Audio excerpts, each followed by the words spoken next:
નમસ્કાર દર્શક મિત્રો, આપ જોઈ રહ્યા છો નિર્માણ ન્યૂઝ. આપની સાથે હું છું પ્રીતિ તિવારી.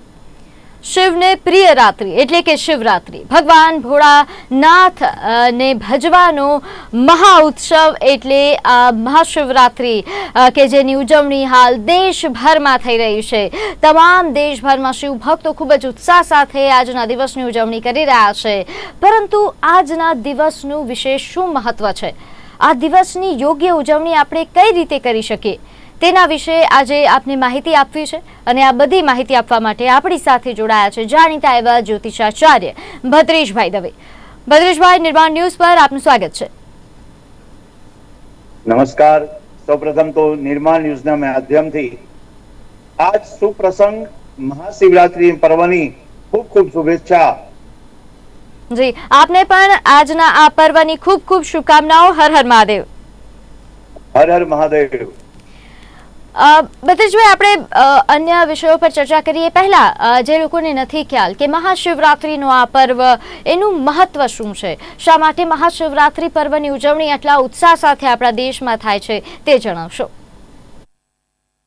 સૌપ્રથમ તો આપનો જે પ્રશ્ન છે એ મુજબ કે શિવરાત્રી તો દર મહિને આવે છે, પણ મહાશિવરાત્રી એટલે મહા મહિનામાં આવે એનું ખૂબ મહત્વ છે. અને મહાશિવરાત્રીના પર્વ ની અંદર શાસ્ત્રમાં લખેલું છે કે આજે જયારે પરમાત્મા મહાદેવજી દરેકની ઉપર કૃપા કરવા માટે બેઠા છે અને દરેક ભક્તોને આશીર્વાદ આપવા માટે બેઠા છે. જીવનમાં શાસ્ત્રમાં લખેલું છે એ પ્રમાણે મહાદેવજીની કૃપા ઉતરે એટલે દરેક કાર્ય સિદ્ધ થઈ જાય એવું લખેલું છે શાસ્ત્રમાં કે તેરી કૃપા બિના ન हिले એક બી અણુ, લેતે હૈ શ્વાસ તેરી દયા સે તણુ તણુ. એ પરમાત્માની કૃપા ઉતારવા માટે આજે મહાદેવજીનો અવસર જે આજે મળ્યો છે આપણને કે મહાશિવરાત્રી એનો પર્વનો ઉત્સાહ એટલો બધો છે કારણ કે સુખ સંપત્તિ ને વૈભવ આપવા વાળું. સાથે સાથે એ પૌરાણિક કથાઓમાં લખેલું છે કે મહાદેવજી અને પાર્વતીજીની પૂજા એ સુખ ફળની પ્રાપ્તિ થાય છે. જયારે દેવદાનવોનું સમુદ્ર મંથન થયું, ભાગવતીમાં ઉલ્લેખ કરેલો છે કે દેવદાનવોનું સમુદ્ર મંથન થયું, તે સમયે જયારે જે વિષ નીકળ્યું એટલે કે હર ઝેર નીકળ્યું ત્યારે સૌ પ્રથમ ભગવાન શિવ એટલે કે મહાદેવજીએ ગ્રહણ કર્યું અને એ ગ્રહણ કરવાથી એમનો જે કંઠ થયો એ નીલકંઠ થયો અને એને નીલકંઠ ભગવાન કહેવાય, નીલકંઠ મહાદેવ પણ કહેવામાં આવે છે. ખાસ કરીને આ દિવસે મહાદેવજીની ઉપાસનાનો પર્વ છે. સાથે એવું પણ શાસ્ત્રમાં લખેલું છે કે શિવ અને પાર્વતીનો વિવાહ પણ આ દિવસે થયેલ છે. અને સાથે એવું પણ છે કે સ્વયંભૂ પરમાત્માનું પ્રાગટ્ય પણ આ દિવસે થાય છે. એટલે આ દિવસનો ઉત્સાહ મહા ઉત્સાહ અને મહા ઉત્સવ તરીકે મનાવવામાં આવે છે. દરેક વ્યક્તિ છે ને મહા ઉત્સવ તરીકે મહાશિવરાત્રી ઉજવે છે. અને શાસ્ત્રમાં લખેલું 4 રાત્રિનું ખૂબ મહત્વ છે. શાસ્ત્રમાં લખ્યું છે 4 રાત્રિનું ખૂબ મહત્વ છે. એમાં સૌ પ્રથમ કાલ રાત્રિ એટલે કે કાળી ચૌદશ નો દિવસ, મોહરાત્રી એટલે કે કૃષ્ણ પરમાત્મા વિષ્ણુ પરમાત્મા જન્માષ્ટમીના દિવસે પ્રાગટ્ય થયા અને ત્યારબાદ શિવરાત્રી એટલે કે મહાશિવરાત્રી રાત્રિના પર્વમાં મહાશિવરાત્રીનું મહત્વ છે.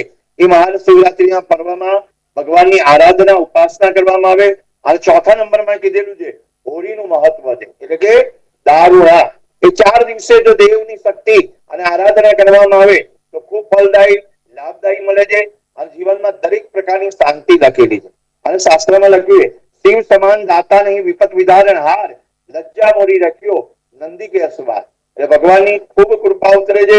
એ મહાશિવરાત્રીનો પર્વમાં કોઈ પણ મહાદેવમાં જઈ, દેવ મંદિરમાં જઈ અથવા તો આપણા ઘરના પટાંગણમાં અથવા આપણા ઘરના ગૃહના મંદિરમાં શિવજીની ઉપર સ્વચ્છ કરી અને દરેક વસ્તુ દ્રવ્ય ચડાવવામાં આવે, પંચામૃતથી સ્નાન કરવામાં આવે, અભિષેક કરવામાં આવે તો ફળની પ્રાપ્તિ થાય છે. સાથે ખૂબ દ્રવ્યનું પણ મહત્વ લખેલું છે. અને સાથે જે રીતે આપણે જણાવ્યું કે આજના દિવસે મહાદેવની પૂજાનું વિશેષ મહત્વ છે. તમામ શિવ ભક્તો મહાદેવની પૂજા કરતા હશે, પરંતુ આ પૂજાની જે યોગ્ય રીત છે એ શું છે? જે 4 પ્રહરની પૂજા કરવામાં આવે છે તેના વિશે પણ જણાવશો. મેં કીધું ને કે 4 મહારાત્રીનું મહત્વ ખૂબ છે. એમાં સાથે સાથે જયારે મહાશિવરાત્રીના દિવસે 4 પ્રહરની પૂજા કરવામાં આવે. આજનો દિવસ સુંદર મજાનો છે કે આજના દિવસે પ્રહરની પૂજા 6:42 થી પહેલા પ્રહરની પૂજાનો શરૂઆત કરીએ ને તો 6:42 થી 9:46 સુધીનો છે, અને ત્યારથી 9:47 થી 12:51 સુધી બીજા પ્રહરની પૂજા, ત્રીજા પ્રહરની પૂજા 12:51 થી 3:53 સુધી, અને આગળ લખેલું 3:53 થી 6:50 સુધી ચોથા પ્રહરની એટલે 4 પ્રહરની પૂજાનું મહત્વ. એમાં ખાસ કરીને નિશ્ચિત કાળમાં જો પૂજા કરવામાં આવે તો જે 12:50 થી 1:15 સુધીનો જે નિશ્ચિત કાળ છે એમાં ભગવાન દેવાધિદેવ મહાદેવની પૂજા કરવામાં આવે તો ખૂબ ફળદાયી છે, લાભદાયી છે. અને સાથે 4 વસ્તુને સમન્વિત કીધું. 4 પ્રહરની પૂજામાં ધર્મ, અર્થ, કામ અને મોક્ષ 4 સેવાનું ફળ છે. એટલે પહેલું છે ને પહેલા પ્રહરની પૂજામાં દ્રવ્ય લેવામાં આવે તો સર્વપ્રથમ જલથી અભિષેક કરવામાં આવે. બને ત્યાં સુધી જલ શિવ પ્રિય એવું કીધેલું છે શાસ્ત્રમાં કે શિવજીને ખૂબ પ્રિય છે જલ. અને સાથે બીજો પ્રહર એટલે કે અર્થનો હોય ત્યારે દહીં, જે ઇકોનોમિકલ કન્ડિશન જેની ડાઉન રહેતી હોય, ફાઇનાન્શિયલ પ્રોબ્લેમ હોય કે કોઈ પણ તકલીફ પડતી હોય તો એને ખાસ કરીને ભગવાન શિવજી ઉપર દહીં બીજા પ્રહરમાં ચડાવવામાં આવે. ત્રીજો પ્રહર કામનાઓ છે કે ઘીની ધારા કરવી પડે અને સહસ્ત્ર અર્ચન કરવું પડે કે 1008 બીલીપત્ર જો ચડાવવામાં આવે તો શિવજી તરત જ પ્રસન્ન થાય છે. અને ચોથા પ્રહરની પૂજામાં લખેલું છે મોક્ષ, ધર્મ, અર્થ, કામ અને મોક્ષ. પહેલામાં જલ ચડાવવાનું, બીજામાં દહીં ચડાવવાનું, ત્રીજામાં ઘી, અને ચોથા પ્રહરમાં મધથી સ્નાન અભિષેક કરવામાં આવે તો ખૂબ ફળદાયી છે અને લાભદાયી છે. જેથી કરી પ્રહરની પૂજામાં જે પણ દ્રવ્ય ચડાવવામાં આવે એ દ્રવ્યથી ભગવાન સંતુષ્ટ થાય છે અને આપણને આશીર્વાદ પ્રદાન કરે છે. અને આશીર્વાદથી આપણા ઘરમાં ધન, ધાન્ય અને સમૃદ્ધિની પ્રાપ્તિ થાય. સાથે લખેલું છે ઘરમાં ધન, ધાન્ય, સમૃદ્ધિ તો પ્રાપ્ત થાય પણ આપણા જીવનમાં શાંતિની પ્રાપ્તિ થાય છે. એટલે શિવની આરાધના, શિવની પૂજા અને શિવનું જે પણ અનુષ્ઠાન કરે છે અને વ્રત, જપ, તપ અને સાથે સાથે ઉપવાસનું પણ મહત્વ છે. જે વ્યક્તિ આજના દિવસે ઉપવાસ કરી અને ભગવાનના નામનું સ્મરણ કરે છે જેથી કરીને એને જીવનમાં આવનારા સંકટો દૂર થઈ જાય. ખાસ કરીને એક બીજી વાત નોંધ લેવા જેવી છે કે આજે જે મહાશિવરાત્રીનો પર્વ એમાં બુધ આદિત્ય યોગ અને સાથે બુધ, સૂર્ય અને શનિ ત્રણેય કુંભ રાશિમાં બિરાજમાન થાય છે અને જેથી કરી ખૂબ ફળદાયી છે. વિશેષ કરીને જો ઘરમાં કોઈને પૂજા કરવી હોય તો એક બાજોટ લેવો, સફેદ કપડું પાથરવું, એમાં અષ્ટદળ બનાવવું, પવિત્રીકરણ કરવું અને ગાયના ઘીનો દીવો કરવો અને ભગવાનને પંચોપચાર પૂજા, 16 પૂજા કે 300 પૂજા કરી રુદ્રથી અભિષેક કરવો પડે.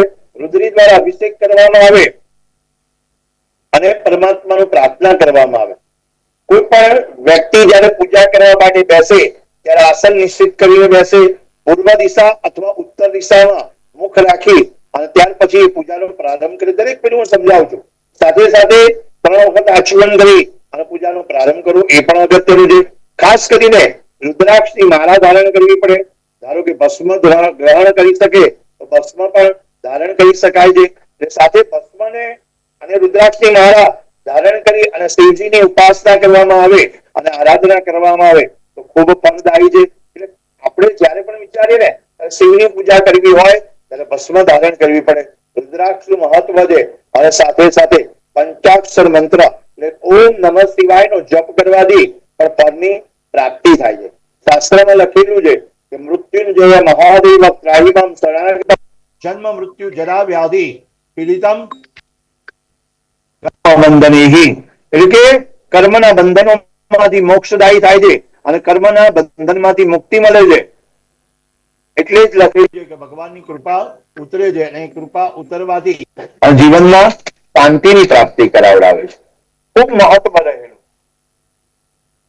જે રીતે આપણે વાત કરી કે આજે ઘણા લોકો ઉપવાસ કરે છે, ઉપવાસનું વિશેષ મહત્વ છે, પરંતુ ઘણા લોકો એવો પણ સવાલ કરે કે આમ તો આ શુભ અવસર છે તો ઉપવાસ શા માટે કરવું, એને શા માટે ઉપવાસ કરવો જોઈએ, તેની પાછળનું શું કારણ છે અને કઈ રીતે ઉપવાસ કરવો જોઈએ.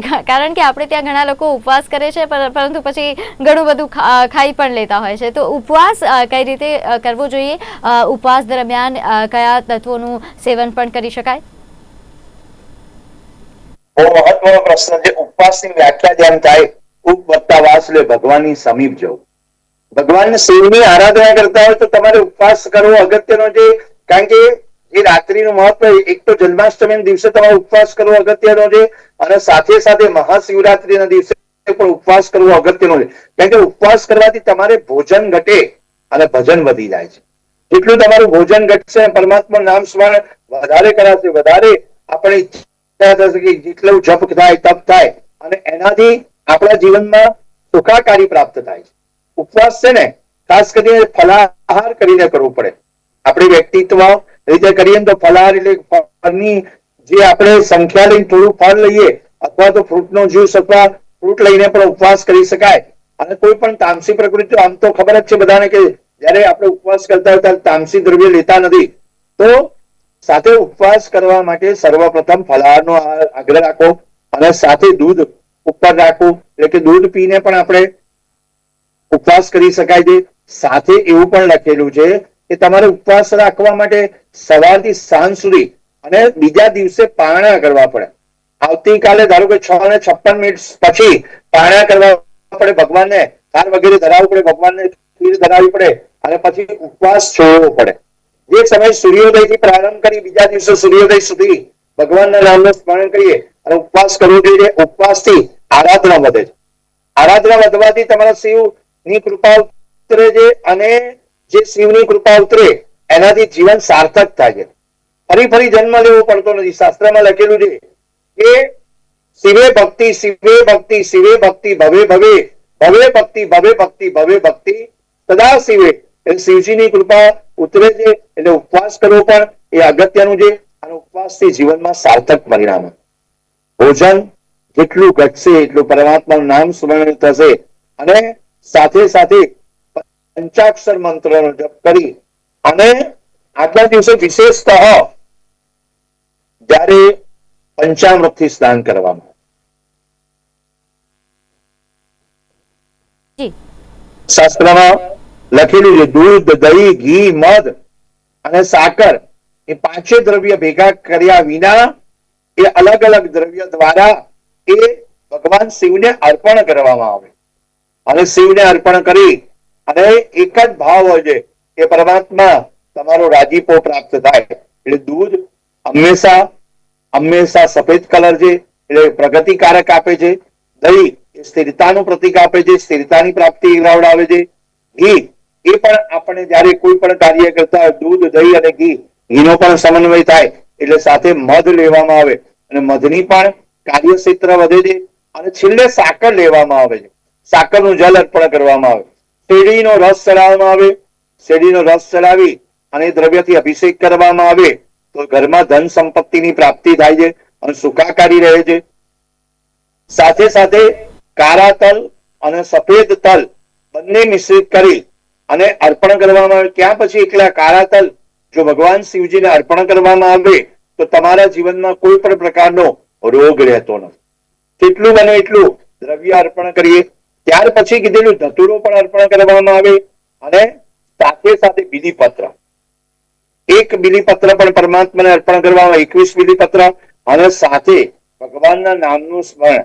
જ્યારે બિલીપત્ર લેવામાં આવે એની અંદર ઓમ નમઃ શિવાય લખી ગંધ દ્વારા, એટલે કે આપણે જ્યારે ચંદનને દ્વારા લખવામાં આવે ઓમ નમઃ શિવાય અને એવા 21 બિલીપત્ર જો શિવજીને ચડાવવામાં આવે તો આપના મનોરથ સિદ્ધ થઈ જાય. હવે ભદ્રેશભાઈ, આપે જે રીતે વાત કરી કે જે તત્વો ચઢાવવામાં આવે છે, જે દ્રવ્યો ચઢાવવામાં આવે છે, એમાં ખાસ જે બિલીપત્રનો આપે ઉલ્લેખ કર્યો કે તે અવશ્યથી આજના દિવસ પર મહાદેવને ચઢાવવા જોઈએ, શિવલિંગ પર ચઢાવવું જોઈએ. તેની પાછળનું શું મહત્વ છે? બિલીપત્રનો શું સંબંધ છે? શિવજીને બિલીપત્ર ખૂબ પ્રિય છે. એક બિલ્વપિત્રમ સદા શિવમ, એટલે કે એ બિલીપત્ર ચડાવવામાં આવે અને બિલીપત્રનું એ લીલોતરી જે એટલે હંમેશા જીવનમાં લીલોતરી આપે છે. ખાસ કરીને આજે બિલીપત્ર ચડાવવામાં આવે એમાં જો વિદ્યાર્થી દ્વારા ચડાવવામાં આવે, મહત્વ તો છે કે દરેક વ્યક્તિ બિલીપત્ર ચડાવે અને એ બિલીપત્ર શિવ પુરાણમાં વર્ણન પણ કરવામાં આવે છે. એ બિલીપત્ર થી તમારું ભાગ્ય પરિવર્તન થાય છે. બિલીપત્રના 3 છે ને, બિલીપત્રમાં 3 પાન હોય, રાશિ, તામસી અને સાત્વિક. અને મનુષ્ય પણ 3 પ્રકારના હોય છે. સાત્વિક પણ હોય, રાજસી પણ હોય અને તામસી પણ હોય. એ ત્રણેય પ્રકારની પ્રકૃતિ એ પરમાત્માને અર્પણ કરવામાં આવે છે. એ જીવનમાં મારે સફળતા મેળવવી છે એટલા માટે બિલીપત્ર ચડાવવામાં આવે છે. સાથે લખેલું છે બિલ્વાષ્ટકમાં કે અઘોરાણા પરોમંત્ર નાસી તત્વમ, એટલે સોરી, મહિમા સ્તોત્રમાં લખ્યું અઘોરાણા પરોમંત્ર નાસી તત્વમ ગુરુ પરમ. એટલે કે જયારે શિવ આપણા ગુરુ બનાવ્યા હોય અને ત્યારે ગ્રહો જો આપણા સાનુકૂળ વાતાવરણ ન રહેતા હોય તો આપણે ગ્રહની પણ ઉપાસના કરી અને બિલીપત્ર ચડાવવામાં આવે તો આપણા ગ્રહો પણ સાનુકૂળ થાય છે. આ બિલીપત્રનો જો આપણે પરમાત્માને અર્પણ કરીએ તો આજના દિવસે ખાસ કરીને કોઈના જીવનમાં કાલસર્પ યોગ હોય તો એને વિધિ વિધાન કરાવે. ખાસ કરીને કોઈને અંગારક યોગ હોય, કોઈ પણ પ્રકારના દોષ નાના મોટા રહેલા હોય તો બિલીપત્ર દ્વારા એ પરમાત્માને પ્રાર્થના કરે કે દોષનું નિવારણ થાય. અને કોઈ પણ મંદિરમાં કે દેવસ્થાનમાં જે શાસ્ત્રને સંપન્ન હોય એવા ઉદયને બોલાવી અને પરમાત્માની ઉપર રુદ્રી અભિષેક કરવામાં આવે છે. અભિષેકનું પણ મહત્વ સાથે સાથે રહેલું. બિલીપત્રનું મહત્વ છે, સાથે ધતુરાનું પુષ્પ, જે ધતુરાનું પુષ્પ દ્વારા ભગવાન શિવ ખૂબ રાજી થાય. ઓમકારમ બિંદુ સંયુક્તમ નિત્યમ ધ્યાયતિ યોગિનમ કામદ મોક્ષદ શૈવ ઓમકારાય નમો નમઃ. શાસ્ત્રમાં લખેલું છે કે ઓમ નમઃ શિવાય. જે ભગવાનનું સ્મરણ કરે, ઈષ્ટદેવને પ્રાર્થના કરે અને એક બિલીપત્ર ચડાવી અને પરમાત્માને પ્રાર્થના કરે. સાથે મંત્રો ખૂબ લખેલા છે. એ મંત્રનો અભ્યાસ કરી રુદ્રાભિષેક કરવામાં આવે. ક્યાંક કંઈ પણ ના ફાવે તો તમારે મહામૃત્યુંજયનો જપ કરવામાં આવે. સાથે સાથે આજના દિવસે ભાંગ પણ ચડાવવામાં, ખાસ કરીને ભાંગ એ ચડાવી અને ભગવાનને કહેવામાં આવે કે જે જીવનમાં અમારા કોઈ પણ પ્રકારના દૂષિત તત્વ હોય એ દૂર કરો. અને અમે પરમાત્મા તમારે જોડે પ્રાર્થના કરીએ છીએ કે પ્રભુ નાગેન્દ્ર હારાય ત્રિલોચનાય ભસ્માંગરાય મહેશ્વરાય નિત્યાય શુદ્ધાય દિગંબરાય તસ્મૈ નકારાય નમઃ શિવાય. એ પરમાત્મા કોઈ પણ પ્રકારનો અમારા જીવનમાં રોગ ન રહે. અક્ષત પણ ચડાવવામાં આવે છે. અક્ષત છે ને સતી વિનાના ચડાવવામાં. ખાસ કરીને અક્ષત થી એક વાત યાદ આવી છે, જે નિર્માણ ન્યૂઝના માધ્યમથી આપણે કહીએ કે અત્યારે તો વિદ્યાર્થીઓની પરીક્ષાઓ ચાલે છે. ખાસ કરીને પરીક્ષાના જે દિવસો આવતા હોય અને એવું લખેલું છે કે જ્યારે વિદ્યાર્થી અવસ્થા હોય અથવા વિદ્યાર્થી બનેલા હોઈએ આપણે અથવા મોટી ઉંમર થઈ જાય કોઈ વિદ્યા પ્રાપ્ત કરવાની હોય તો ઈશાન ખોળામાં મહાદેવજીને પ્રાર્થના કરવામાં આવે. ઈશાન સર્વ વિદ્યાનામ, વિદ્યાના જે ગુણ આપણને પ્રાપ્ત થાય એ વિદ્યાર્થીઓ 108 બિલીપત્ર ભગવાનને ચડાવવામાં આવે તો પણ એને બુદ્ધિમત્તા ખીલે છે અને એને શ્રેષ્ઠ પરિણામ પરીક્ષાર્થીમાં મળે છે. અને સાથે ઘરમાં દુર્વાનું જલ બનાવી, એટલે કે દુર્વા ધરોનું જલ બનાવી અને ઘરમાં છંટકાવ કરવામાં આવે. અભિષેક કરેલું જલ, પેલા અભિષેક કરવામાં આવે શિવજી ઉપર, પછી જલ એનો છંટકાવ કરવામાં આવે તો પણ આપણને બુદ્ધિમત્તા શ્રેષ્ઠ બને છે. અને દૂધ મહાદેવમાં અભિષેક માટે આપવામાં આવે કે આ દૂધનો અમે આપીએ છીએ, એને દૂધના કે અમારા જીવનમાં શુદ્ધ બુદ્ધિની પ્રાપ્તિ થાય અને અમારે વિદ્યાર્થી અવસ્થામાં સફળતાની પ્રાપ્ત થાય. એટલે ખાસ કરી બિલીપત્ર, ધતુરો અને સાથે સાથે કમળના પુષ્પ, દરેક દ્રવ્યનો ખૂબ મહત્વ છે. પણ આજે બધું વિશેષ કર ન કરી શકીએ તો કઈ નહીં, પણ શાસ્ત્રમાં લખેલું 4 પ્રહરમાં આજે જાગરણ કરવું પડે. વ્યક્તિ જયારે જાગરણ કરે છે અને ભગવાનના નામનું સ્મરણ કરે છે, એક આસને બેસી ઓમ નમઃ શિવાયનો જપ આખ્યાન કરે અને સાથે શાસ્ત્રમાં લખ્યા પ્રમાણે દેવાધિદેવ મહાદેવ મહાપર્વ શિવરાત્રી અને એમાં ઓમ નમઃ શિવાયનું ઉચ્ચારણ કરવામાં આવે. એક ચિત્તે ધ્યાન મગ્ન થઈ કે ભગવાન હું આજે તારું પઠન કરું, ચિંતન કરું, આરાધના કરું. એ કરવાથી અમારા જીવનના દરેક સંકટ દૂર થઈ જાય અને નામ સ્મરણ કરવાથી. અને ખાસ કરીને આજના દિવસોમાં 12 જ્યોતિર્લિંગમાં 12 જ્યોતિર્લિંગમાં ખાસ કરીને વિશેષ પૂજા કરવામાં આવે, કોઈનું નામ સ્મરણ કરવામાં આવે, અખંડ ધૂન રાખવામાં આવે છે. સાથે શિવલિંગના રૂપના મહાદેવમાં પ્રાગટ્ય થયા અને ભગવાન એ નિરાકાર સ્વરૂપ છે અને સફળતા મેળવવી હોય તો આપણે કાળા તલ ચડાવવામાં આવે અને હળદર પણ ચડાવવામાં આવે. અંતકરણની શુદ્ધિ પણ આવશ્યકતા છે. 5 જ્ઞાન ઇન્દ્રિય, 5 કર્મ ઇન્દ્રિય અને અંતકરણ, મન, બુદ્ધિ અને ચિત્ત અને અહંકાર. શિવોહમ શિવોહમ. શાસ્ત્રમાં લખેલું મન છે ને મહાદેવજી તરફ પ્રેરક કરવું પડે, મહાદેવજીને પ્રાર્થના કરવી પડે. બુદ્ધિપૂર્વકનું આપણે પરમાત્માને અર્પણ, કે મારી બુદ્ધિ સરળ અને નિર્મળ થાય અને પરમાત્મા હું તારું નામ સ્મરણ કરીશ, શિવજી તમારું નામ સ્મરણ કરી શકું. ચિત્ત પણ અમારું ચોટેલું રહે ભગવાન તમારામાં. અને કોઈ પણ પ્રકારનું આ કાર્ય કરવાથી અમારા જીવનમાં અહંકાર પ્રાપ્ત થતો નથી. શિવની આરાધના કરો અને ભગવાન ક્યાં બિરાજમાન થાય જોજો તમે. જયારે આસન પર બિરાજમાન થતા હોય અને એ શીખવાડે છે આપણને સર્વપ્રથમ એ હું જમીન ઉપર બિરાજમાન થવું, કૈલાસ પર્વત પર બિરાજમાન થવું અને નીચે ડાઉન ટુ અર્થ જમીનથી જોડાયેલા દરેકને આશીર્વાદ આપે. અને પરમાત્મા જ્યાં બિરાજમાન થાય એના ગળામાં સર્પ છે, ડમરું રાખેલું છે અને સાથે ત્રિશૂળ પણ રાખેલું છે. સર્પ છે, રુદ્રાક્ષની માળા ધારણ કરેલી છે. મહાદેવજી જેને શિવજી એ જટામાં ગંગાજી ધારણ કરેલા છે. એટલે સ્થિરતા અને એકદમ ભગવાન સૌમ્ય સ્વરૂપમાં આશીર્વાદ આપવા બિરાજમાન થાય. ડમરું વગાડવામાં આવે અને ત્રિશૂલ બિરાજમાન કરેલું છે અને કાળા સર્પ. તત્પુરુષાય વિદ્મહે મહાદેવાય ધીમહિ તન્નો રુદ્ર પ્રચોદયાત. એટલે શિવજીની આરાધના કરવી પડે, ઉપાસના કરવી પડે અને સાથે સાથે શિવ મહિમના સ્તોત્રનો પાઠ કરવો. શિવ મહિમના સ્તોત્રનો પાઠ કરવાથી તમારા જીવનમાં યશ મળે છે, કીર્તિ મળે છે. મેં કીધું ને દરેક વસ્તુનું કંઈક તાત્પર્ય રહેલું છે. સાથે સાથે એવી વાત પણ છે કે જ્યારે તમે શિવજી સમક્ષ બેસો ને ત્યારે તમારા જીવનમાં કેવલ ને કેવલ પરમાત્મા જ્ઞાન વર્ધક કરે. આજે જ્ઞાન ઓમ નમઃ શિવાય મંત્રનો જપ કરો જેટલી વાર, 1 વાર, 2 વાર, 1000 વાર, 2000 વાર, તો તમને સફળતા મળશે. અને ખાસ કરીને રાતના સમયે જ્યારે, આજે તો ભદ્રાનો પણ દિવસ છે, ભદ્રા 11:08 થી 10:03 સુધી ભદ્રા છે. પણ એ ભદ્રા છે ને શિવજીના સાનિધ્યમાં રહે છે એટલે કોઈને કષ્ટદાયક થતી નથી.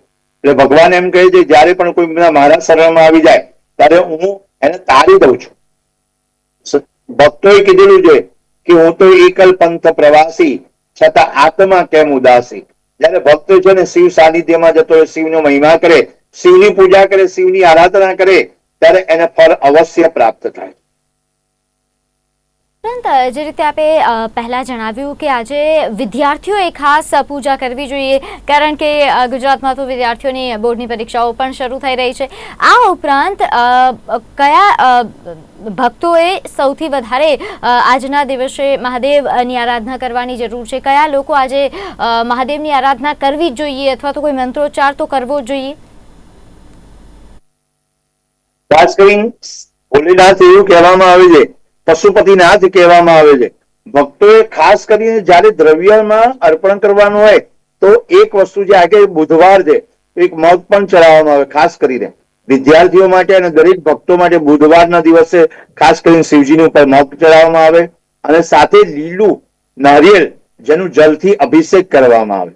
લીલા નારિયેળનો અભિષેક, કારણ કે આજનો વાર બુધવાર હોય અને એના કારણથી પણ અભિષેક કરવામાં આવે તો ભક્તો ખૂબ રાજીપો થાય. સરળ ઉપાય એવું કીધેલું છે કે જયારે બહુ જ રોગ રહેતો હોય ને તો કાળા તલનો ઉપયોગ કરી અને શિવને પ્રાર્થના કરવામાં આવે કે આ દ્રવ્ય અમે ચડાવીએ છીએ અને અમારા જીવનમાં નખ સિકાંતર રોગની મુક્તિ થઈ. અને બીજું એ પણ છે કે દરેક ભક્તે પોતપોતાના જીવનમાં, મેષ રાશિ વાળા હોય તો રક્ત પુષ્પ ચડાવે તો પણ પરિણામ સરસ આવે છે. વૃષભ રાશિ વાળા હોય તો સુગંધી દ્રવ્ય ચડાવે તો પણ ફળની પ્રાપ્તિ થાય. મિથુન રાશિ વાળા હોય તો લીલા પુષ્પ અથવા તો લીલો બીલીપત્ર, સાથે કર્ક રાશિ વાળા ચોખાનું દાન કરે તો ચોખા ચડાવવામાં આવે. સિંહ રાશિ વાળા જયારે લાલ કલર રક્ત પુષ્પ અર્પણ કરવામાં આવે અથવા તો પરમાત્માને જ્યારે પણ દ્રવ્યમાં કંઈ પણ અર્પણ કરે ત્યારે રક્ત પુષ્પનો ઉપયોગ કરીને અર્પણ કરવામાં આવે. સાથે લખેલું છે સિંહ પછી કન્યા રાશિ તો સાથે સાથે બુધની ઉપાસના કરવી જોઈએ એટલે બુધ નો પ્રભુત્વ થાય એટલે નારિયેળ પાણી ચડાવવામાં આવે, બીલીપત્ર ચડાવવામાં આવે. પછી ત્યાર પછી આવે છે તુલા રાશિ. તુલા રાશિનો સ્વામી જે શુક્ર છે એટલે શુક્ર જે રાશિનો સ્વામી છે એટલે તમારે અત્તર અથવા સુગંધી તૈલ અર્પણ કરવામાં આવે તો પણ ખૂબ ફળની પ્રાપ્તિ થાય છે. વૃશ્ચિક રાશિનો સ્વામી જે મંગળ હોવાથી તમારે ફરીથી મંગળ રાશિનો પ્રભુત્વ હોવાથી ખાસ કરીને લાલ પુષ્પ અથવા તો રક્ત ચંદન પણ અર્પણ કરી શકાય છે. અને સાથે ધન રાશિ વાળાએ પીળા પુષ્પ અથવા કેસર યુક્ત દ્રવ્ય, કેસર યુક્ત જલ ચડાવવામાં આવે. અને ત્યાર પછી આવે મકર અને કુંભ રાશિ, બંનેનો સ્વામી શનિ, કાળા તલ અથવા કાળા અડદ અર્પણ કરવામાં આવે તો પણ ફળદાયી થાય છે. જો તમે દીપ પ્રાગટ્ય કરો, દીવો અર્પણ કરો, એની અંદર કાળા તલ મૂકવામાં આવે તો પણ તમારા જીવનમાં સુખ અને શાંતિની પ્રાપ્તિ. અંતે જે રાશિ મીન રાશિમાં આવે એનો સ્વામી રાષ્ટ્રાધિપતિ ગુરુ, એટલે કે એમાં પીળી વસ્તુ, પીળું દ્રવ્ય અર્પણ કરવામાં આવે તો શિવજી ખૂબ રાજી થાય. દરેક રાશિનો સ્વામી રાષ્ટ્રાધિપતિ હોય અને એના દ્રવ્યથી અથવા તો એનો જે દ્રવ્યથી અભિષેક કરવામાં આવે તો ખૂબ ફળની પ્રાપ્તિ થાય છે અને આપણા જીવનમાં સફળતા મળે છે. બિલકુલ. ભદ્રેશભાઈ આચાર્ય, જે આપ અમારી સાથે જોડાયા, ખૂબ મહત્વપૂર્ણ માહિતી આપી, તે બદલ આપનો ખૂબ ખૂબ આભાર. નિર્માણ ન્યૂઝના માધ્યમથી દરેકને ખૂબ મંગલમય જીવન થાય અને શુભ મહાશિવરાત્રી. જી તો દર્શક મિત્રો, હાલ કાર્યક્રમમાં બસ આટલું જ. આપ જોતા રહો નિર્માણ ન્યૂઝ. નમસ્કાર.